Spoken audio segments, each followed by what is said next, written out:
Hello and नमस्ते everyone जो जति पनि हेर्दै हुनुहुन्छ मेरो आफन्त इष्टमित्र साथीभाइ चिन्ने नचिन्ने सम्पूर्णमा दर्शन नमस्ते अनि हजुरहरूलाई स्वागत छ मेरो आज यो चाहिँ सेकेन्ड ब्लग आज चाहिँ मेरो ब्याड डे छ।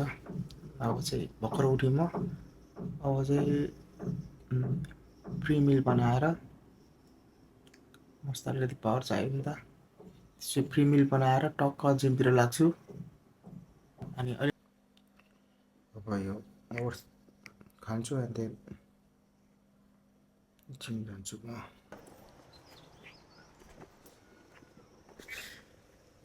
यता पनि फुटा, यता पनि फुटा, जता फुटा फुटाइ। अहिले चाहिँ म जिमको लागि निक्लिसकेँ। भर्खर निक्लेँ। म चाहिँ लगाउनुको उद्देश्य चाहिँ जोस् एउटा मेमोरी होस्, फ्युचरमा हेर्न मिल्यो भने एउटा भिडियो फोटो जस्तो अनि फेरि पछिदेखि फोटो खिच्न लाग्छ रुचि मेरो चाहिँ। भविष्यमा गएर हेर्न मिल्ने कि अलिकति पास्टमा के भयो भने त्यो फोटो र भिडियोजमा चाहिँ त्यो अर्थ सबै भइहाल्छ।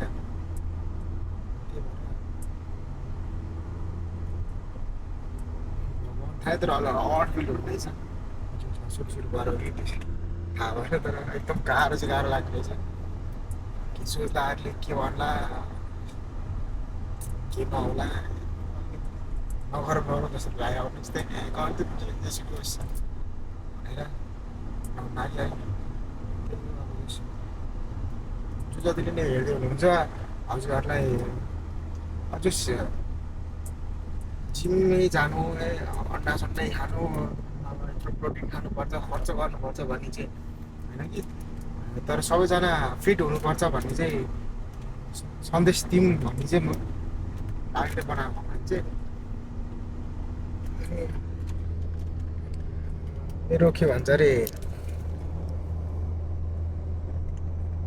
पहिला म पनि एक ताका जस एक वर्ष एक डेढ वर्ष अघि चाहिनेभन्दा बढी हात्तीभन्दा बढी हारेँ, धेरै मोटाइसकेको थिएँ। अहिले पनि मेरो म चाहिँ डाइट वेट लुज गर्न चाहिनँ, किनकि मेरो मसल्स पनि बिल्ड भएको हुन्छ नि त जस मोटाउँदाखेरि। अनि जसमा कतिलाई चाहिँ अब त लिन बडी चाहिन्छ जस फिजिक, अनि त्यो सिधै स्लिम रिजल्ट चाहिन्छ त। त्यही भएर मान्छेहरूलाई अब त्यो अलिकति घटेन भने डिमोटिभेट भइदिन्छ। मलाई चाहिँ अब जस आफ्नो भएको मसल्स बचाएर जस फ्याट मात्रै लस गर्न चाहन्थेँ। राम्रै गइरहेको थियो, 17 केजी लस भइसकेको थिएँ म एकचोटि गएर। अनि सानोतिनो सर्जरी गर्दा म जान पाएँ। 4-5 महिना ग्याप भयो मेरो जिम। त्यसपछि हल्का मोटाइयो भनौँ न। अब फेरि कन्टिन्यू गर्दैछु, 2 महिना समथिङ भयो होला, 1-1.5 महिना 2 महिना। अब जस राम्रै जाँदैछ भनौँ न, अहिले 4 केजी जति लस पाएँ। अब त्यही हो, हजुरहरू पनि अब फिट हुनु जिमै जानुपर्छ भन्ने छैन। बिहान दौडिने एक्सर्साइज गर्ने गर्नु होला, आएर फिट खानु होला, जङ्क फुड एभोइड गर्नु होला। त्यही त हो। हजुर के अरे उमाले खानुपर्छ, जिम जानुपर्छ, प्रोटिन यस्तो चिकन दिनै खानुपर्छ भन्ने छैन। जस आफ्नो नर्मल डाइटमा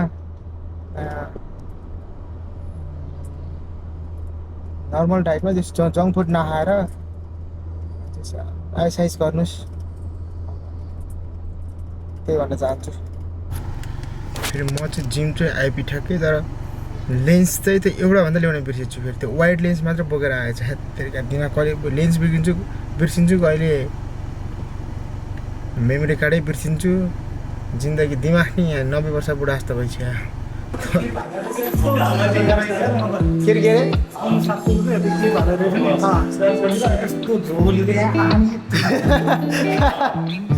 क्लियर थिएन।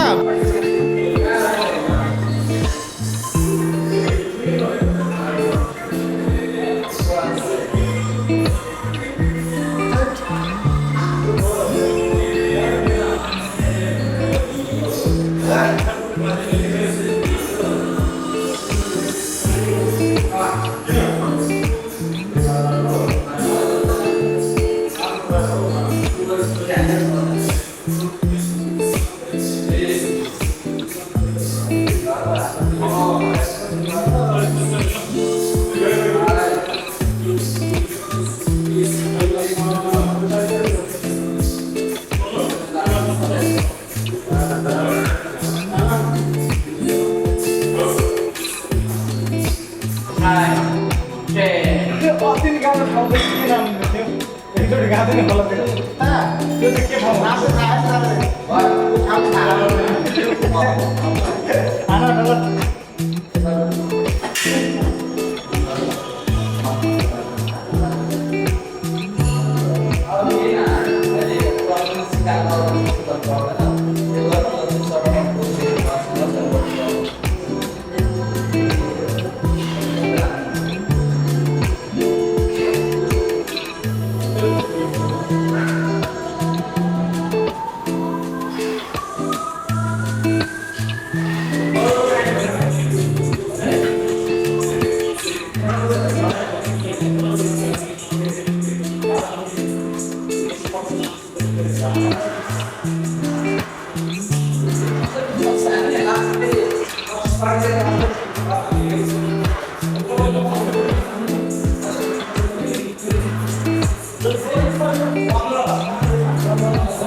बिगारेपछि मिलाउन आफैले पर्छ फेरि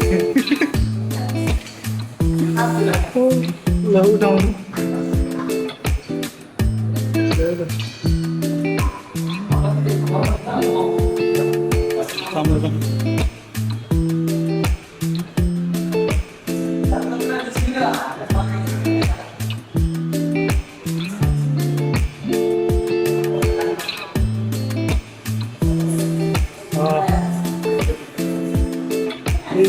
easy.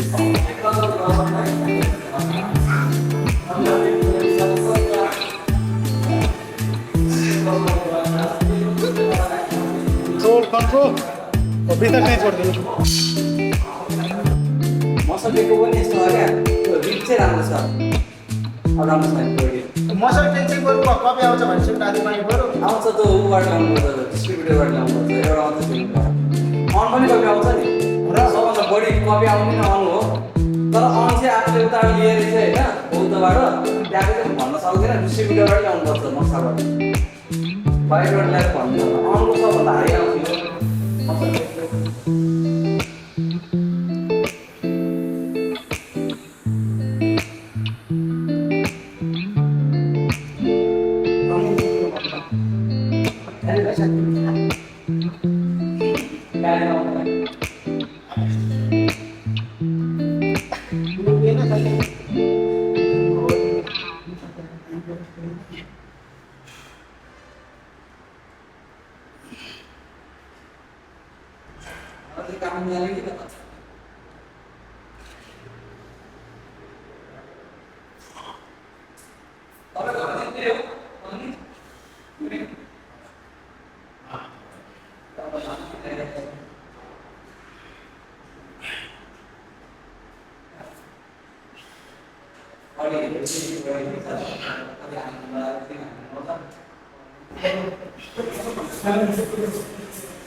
साथीको चाहिँ छ कि छ म अन्त अगाडि आएर चाहिँ सुनेर चाहिँ साथीको बाइक चाहिँ फेरि पम्प भएर फेरि टी सर्ट जति पनि लगाइसक्यो अन्त लास्ट फ्लेक्स ल फ्लेक्स पैसा फ्लेक्स पैसा सक्यो होइन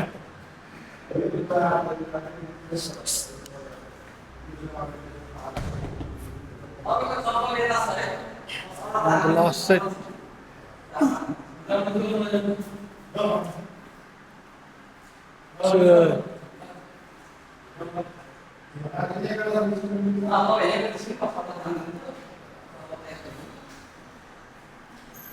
जुन ट्राइसेप र डेल्ट छ नि त्यस्तो मक्खन देखेको छैन नि।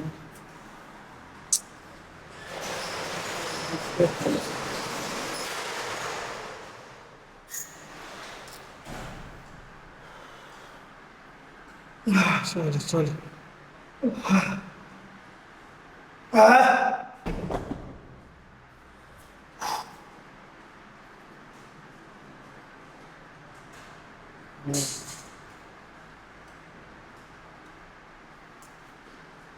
ल वर्कआउट सक्यो। फिनिस्ड।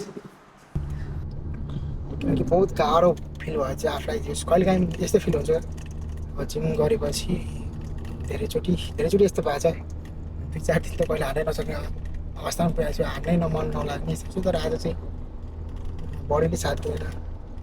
हिजो अलिकति बडी कार्डियो साडियो भन्दा चाहिँ स्विमिङ अलिक बढी गरिएको थियो, त्यही भएर होला सायद। अनि हिजो अलिकति क्यालोरी कम खाइदिएँ मैले, बाहिर के खाएको भएर। त्यस्तै चाहिँ भने अब गाह्रो भयो नि। मैले वर्कआउट चाहिँ अब जेन तेन कम्प्लिट हानेर आएँ। यो गाइस यहाँसम्म हेरिदिनु भयो, यहाँसम्म हेरिदिनु हुने सम्पूर्णलाई धेरै धेरै धन्यवाद। अब फेरि अर्को पुरा हस् त।